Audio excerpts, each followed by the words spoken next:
Hello and thanks for joining me. As you can see, I'm in my workshop. It's quite cold. I've got a brew on the go, just warming myself up, and I've got my Harley-Davidson in bits at the moment. And you can see I'm sort of halfway through a job, but as seems to happen quite frequently these days, I start doing something and I suddenly think, do you know what, this would make a good video. So I go and grab my camera. So here we are, and the reason I'm filming this is the issue that I'm about to show you is quite a common one. I've encountered it a couple of times before. So if you own a Harley-Davidson Dyna, and in particular if you own the Fat Bob, this model, then you may well come across it. So the issue for me in this particular instance, but this has happened to me before, was the right hand rear indicator stopped working. So I did the obvious thing, check the bulb, but the bulb was absolutely fine, check the wiring, and that was okay. And I thought, I know what it's going to be. It's going to be the circuit board. So I've got the rear light off, so here's the rear light, and I've got an aftermarket LED light unit here, but that goes in here, and I've got the number plate off as well, so I just took all of that off. And I took it off to get to the circuit board. So just in here, there is a little circuit board, goes in this, I'll hold it up so it goes in that plastic container. This is the circuit board here, which then there is the cable, this big cable here is the one that runs from the loom, and to that the two rear indicators and the rear light connect. So it's fairly straightforward. However, this is the problem with it. I need to find my glasses. There they are.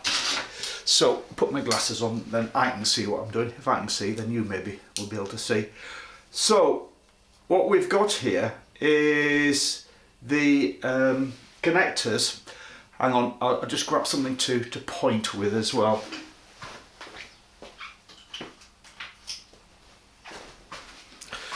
Right, so we've got these little spade connectors on here which connect, but this one here on this end, now let's hold it round, get an angle so you can see it.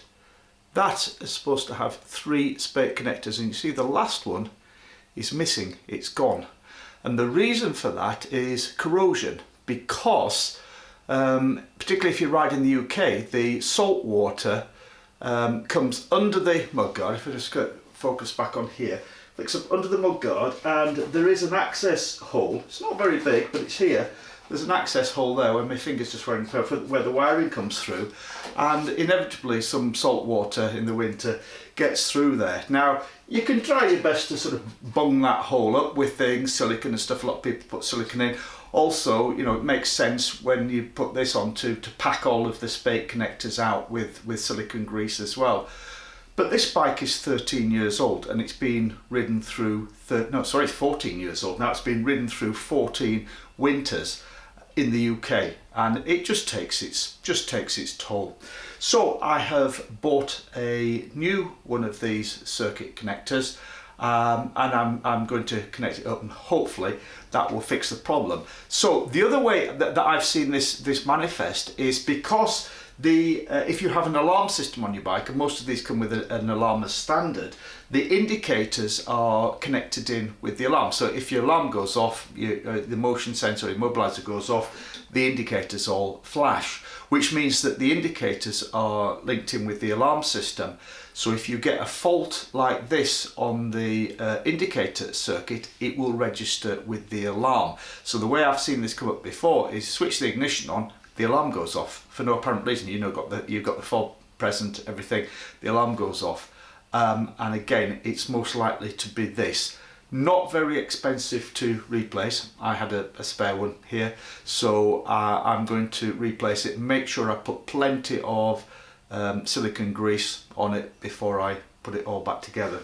The other thing I'll just mention whilst I've got it in bits is the number plate hanger. This is all plastic. This unit here inside the bit rear that mag is plastic, but the number plate hanger is metal. This was really badly rusted and corroded. So I've treated it with some rust treatment and repainted it, and maybe insert a little bit about that in now. Whilst I've got the rear light and the number plate off the Harley, this is the number plate bracket, and it was really badly corroded. You know, obviously it gets all of the salt and stuff thrown up from the road on it over winter.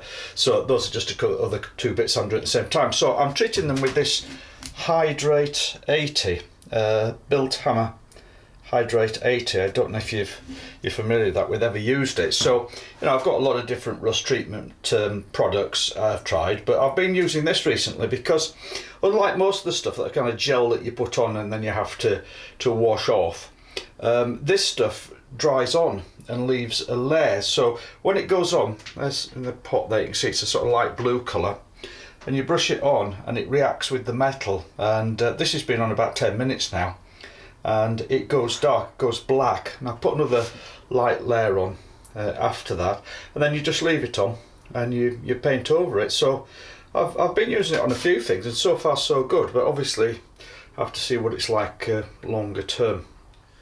Okay, so yeah, I'm hoping now with this Hydrate 80 and some new paint on it, this is going to last for a while. But I had to cut all of the nuts and bolts off here. Everything was just totally seized. So yeah, replace it with some new stainless nuts and bolts when I put it back together. Okay, this is the new little circuit board in the little plastic holder. And it comes with a copious amount of silicone grease on all the terminals. I don't know if you can just make that out in the light there. Comes with a copious amount of grease already on there, silicone grease. I may well add a little bit more, but I think there's enough on there, you know, in recognition that it does need protecting, just this, when you put it together.